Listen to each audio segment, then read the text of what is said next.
Le directeur du théâtre a dû annuler 5 des 7 représentations prévues. Et le collectif s'est à nouveau donné rendez-vous ce soir devant le théâtre Gérard Philippe.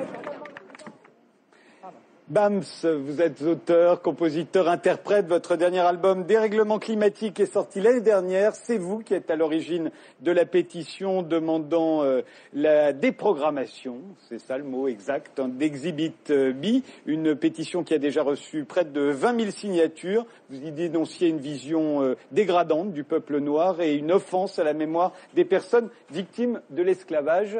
Vous voulez que cette installation, performance, soit carrément interdite? Annulée. Annulée.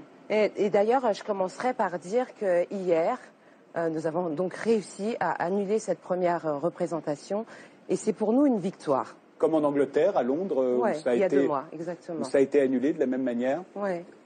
Alors évidemment, on se dit tout de suite, mais ils ont dit eux-mêmes que c'est c'est pour dénoncer le racisme et le colonialisme. Écoutez, 1870, c'est les premiers zoos humains qui étaient eux-mêmes déjà un spectacle. Nous sommes en 2014 et on nous repropose les zoos humains toujours sous la forme spectacle. Et 1958, le dernier zoo humain. Il y a une photo très célèbre en ce moment qui tourne sur le net avec une petite fille. Elle devait avoir 7 ans, qui aurait donc aujourd'hui 63 ans. Et elle a l'âge de ma maman. Alors moi, forcément, de convoquer si brutalement des images qui me renvoient à une chose très contemporaine et actuelle pour moi. 1958. Oui, en Belgique, ouais, le dernier zoo, oui, humain. Je sais pas. Voilà, et qui on lui donne une banane. Et donc cette personne, elle a 63 ans aujourd'hui, elle a l'âge de ma maman. Et donc forcément, ça me renvoie à mon actualité. Et convoquer ainsi, alors qu'aucun travail pédagogique d'État, de l'éducation nationale n'a été fait sur ces thématiques d'esclavage, du colonialisme. Et quand on sait déjà qu'en 2005, ces thématiques-là scindaient déjà la France, quand il y a eu la loi qui portait ou pas les aspects positifs de la colonisation, donc qui a d'abord été voté, et ensuite on a enlevé cette partie. Donc c'est bien que même les politiques qui sont censés être au-dessus de nous tous, déjà pour eux ont été évincés d'avoir à statuer sur ces choses-là. Et c'est pas un artiste. Voilà, il y a l'histoire c'est pour les historiens. Et que d'abord les historiens commencent à faire ce travail, commencent à porter le contexte avant de venir nous jeter alors qu'on n'a pas été instruit. Et instruit dans sa largeur, dans sa complexité.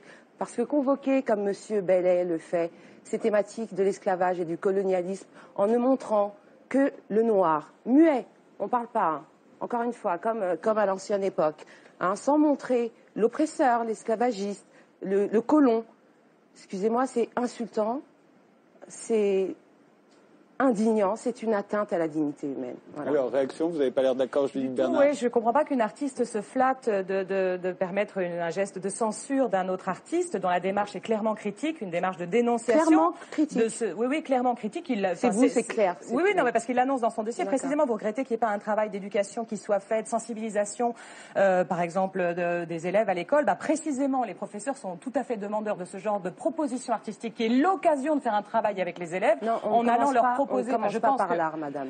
Alors, moi, je crois aussi que l'art peut avoir cette fonction-là, qu'il a justement pour vocation de proposer des miroirs, des reflets de notre époque, de sa violence aussi, et que c'est pas en s'interdisant de donner la représentation de la violence qu'on lutte contre la violence. La représentation de la violence a une vocation cathartique, c'est vieux comme l'antique, si je puis me permettre, et je pense qu'en l'occurrence, avec les discours qui auraient pu accompagner ce travail, qui est un travail de dénonciation, le metteur en scène est explicite là-dessus. Je pense que personne ne peut interpréter ça comme du premier degré. Personne. Ce sont des acteurs. Donc nous sommes personne. Ce sont des acteurs qui miment. Mon Mais oui, Dieu, c'est un travail. C'est un travail de mimésis, c'est un travail artistique. C'est une proposition artistique. Je n'ai pas lu Mein Kampf. Moi non plus. Pourquoi? On ne le trouve pas en France. D'accord? Il est interdit. Par contre, cette histoire, je la connais, on me l'a enseignée. D'accord? Et comme on me l'a enseignée, j'en ai vu l'ignominie qu'elle portait. Et je suis ravie que mes enfants, je suis maman aujourd'hui, ne puissent pas lire Mein Kampf. Voilà ce que je dis. Gaël Bostier ? Oui, moi je crois qu'il se passe quelque chose de très grave en France depuis quelques années. On savait commencer avec Castellucci, où il y avait des intégristes qui étaient venus perturber le théâtre de la ville, jeter de l'huile de vidange sur les personnels, sur les spectateurs. Vous aviez eu le théâtre du Rond-Point avec Golgotha Picnic. Vous avez eu l'affiche de l'Inconnu du lac qui a été censurée dans certaines villes. Et vous avez au fond il y a le zizi sexuel qui a des problèmes, l'exposition. Qui est un autre type. Il y a une pétition pour demander son annulation. Je suis fidèle à l'adage d'André Breton qui disait toute licence en art. Je pense que toute licence en art. Je ne comprends pas. Toute licence en art. L'art a tous les droits. L'art a tous les droits. Ça veut dire qu'il ne faut pas que l'imagination trouve de barrières. Il ne faut pas que l'artiste trouve de barrières. Je suis d'accord avec Judith Bernard. Il me semble qu'il y a aujourd'hui trop, et qui ne viennent pas de l'État, c'est assez nouveau, parce qu'autrefois on savait que l'État pouvait brimer les artistes, pouvait brimer les intellectuels. Aujourd'hui, l'État s'est débarrassé de la censure, il l'a laissé aux citoyens. Le citoyen organise la censure, c'est assez nouveau. Mais il me semble qu'il y a quelque chose d'intéressant dans tout ça, c'est qu'à chaque fois on a... Castellucci était une œuvre faite par un catholique qui s'adressait beaucoup à des catholiques et qui a trouvé des opposants qui se voulaient plus catholiques que lui et qui ignoraient souvent qu'il était catholique. Et là aussi, il dit qu'il est antiraciste. Finalement, ça ressemble à ça. Il fait partie d'un certain nombre de ces artistes sud-africains. Il y a également Robin Orlin, qui est une chorégraphe qui a fait un spectacle, c'était Avignon, qui effectivement critique aussi les visions coloniales qui sont encore dans nos têtes. Et finalement, il renvoie d'une certaine manière ces créateurs-là, chacun a sa conscience en se demandant s'il n'a pas intégré lui-même un certain nombre de codes coloniaux. Alors moi, je pense qu'il faut en rester au principe. Je le dis, toute licence en art, il faut protéger les artistes contre toutes les formes de censure. Et puis surtout, il y a un très beau film qui sort la semaine prochaine, qui s'appelle Les Héritiers, avec Ariane Ascaride, et elle est devant sa salle, elle les engage à faire le concours de la déportation. C'est un film magnifique que j'invite tout le monde à aller voir.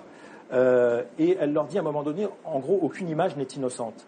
Il me semble que ce qui manque aujourd'hui en France, c'est un grand projet culturel qui permettrait à chacun, au fond, de savoir décrypter une image, savoir décrypter une œuvre, de s'approprier la culture.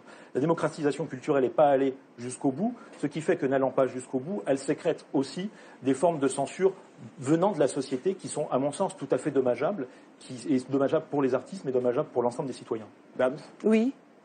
Je sais pas, il a parlé de foi, je suis en train de parler du colonialisme, de l'esclavage, comparer la foi à... Je parle de la censure.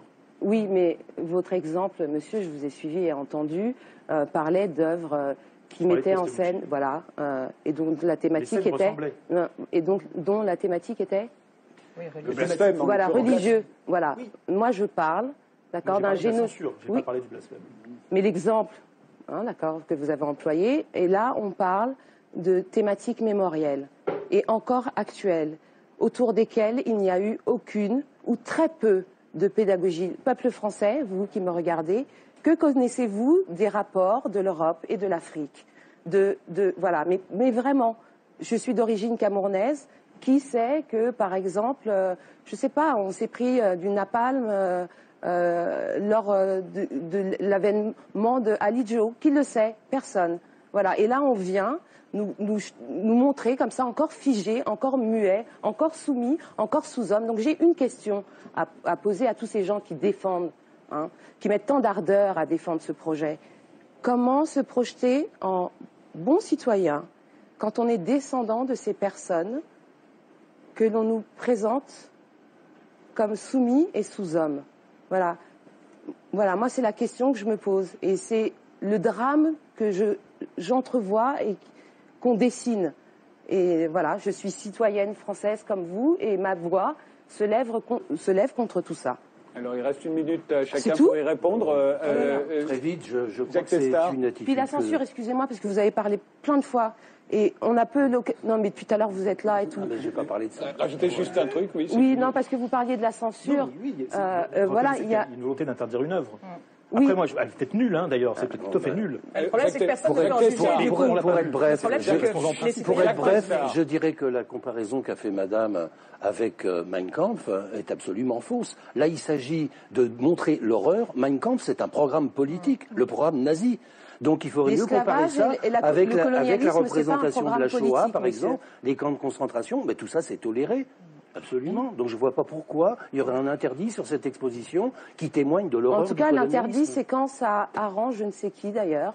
Parce que dernièrement, il me semble qu'un spectacle d'un humoriste ou alors mon compatriote camerounais a été interdit. La décision a été contestée beaucoup aussi, oui, justement mais parce qu'elle relève de la censure aussi. Oui, mais après, mais la loi s'arrête. L'article 4, c'est ça, des droits de l'homme, ça dit bien que c'est dans la limite du bien commun. D'accord ? Donc il y a des gens qui sont indignés. Les Anglais l'ont été. Nous le sommes aussi. On doit donc ne pas entendre ça. Éric Et on préfère imposer, quoi. Encore une fois. Ce que vous me dites fait un peu froid dans le dos. Il y a une tradition en Occident de liberté de l'artiste. C'est une tradition. Et on voit bien que, oui, et c'est ce qui nous a permis d'avoir des œuvres d'art formidables, et qui font réagir le public. La preuve, vous réagissez. Je suis effrayé de voir que sous couvert de devoir de mémoire... Vous avez défendu Dieudonné ? Si vous me permettez de finir. Vous avez défendu Dieudonné ? Moi, j'ai défendu Dieudonné, je l'ai écrit sur mon blog. Très bien. Et j'ai été horrifié de la censure dont il était victime. Très bien. Mais on voit bien que sous couvert de devoir de mémoire, on est en train de nous exproprier de nos valeurs de liberté. Et je crois qu'il faut, à un moment donné, siffler la fin de la récré sur ce sujet. Les historiens ont-ils parlé sur ces thématiques ? Les historiens ont-ils parlé de développer notre propre forme artistique? Commençons par les historiens qui nous interdisent de le faire. Ouais, commençons par les historiens. Commençons par l'instruction. Anne Demian, dernier mot. Je trouve que ce sujet est très intéressant parce qu'il montre le lien en fait qu'il y a entre la capacité de censure quelquefois de minorités catégorielles qui pour des intérêts catégoriels oublient de penser la dimension collective d'une émotion, effectivement d'un travail de mémoire et d'un partage en fait. Tout art en fait capable de créer de l'art est susceptible de permettre à une collectivité de se trouver dans une sorte de même capacité à se projeter dans l'avenir et non pas éternellement ressasser un passé douloureux. Et je pense que l'art a ce rôle majeur en fait d'ouvrir en fait la pensée à un avenir qui est justement fort de ce passé qui n'est certainement pas renouvelé, mais qui a, pour les générations futures, à connaître. Et donc, je veux dire, si l'art ne sert pas à ça, je veux dire, là, il y a un problème de... C'est pourquoi je conclus avec ce par quoi j'ai commencé. Donc, premier zoo humain, spectacle, vendu comme un spectacle. La mission propagande derrière, c'était la mission civilisatrice. 1870, 2014, Brett Bailey reconstitue des zoos humains. Alors, quel est le message derrière ? Pour moi, de ma lecture, moi, Bams, chanteuse, c'est, une fois de plus, perpétuer l'image sombre, vile, humiliée de l'être noir. Voilà, c'est celui qu'on montre chaque jour à la télé, avec une main coupée, dont on monte les corps, dont on monte la bassesse, la petitesse, et c'est enfermer et conditionner les esprits. Voilà, et moi, je vis dans ce monde, et je me lève contre ça. Et nous sommes beaucoup. Je vous remercie tous les 6 d'avoir participé à cette émission. On se quitte avec Orange Blossom. C'est un groupe français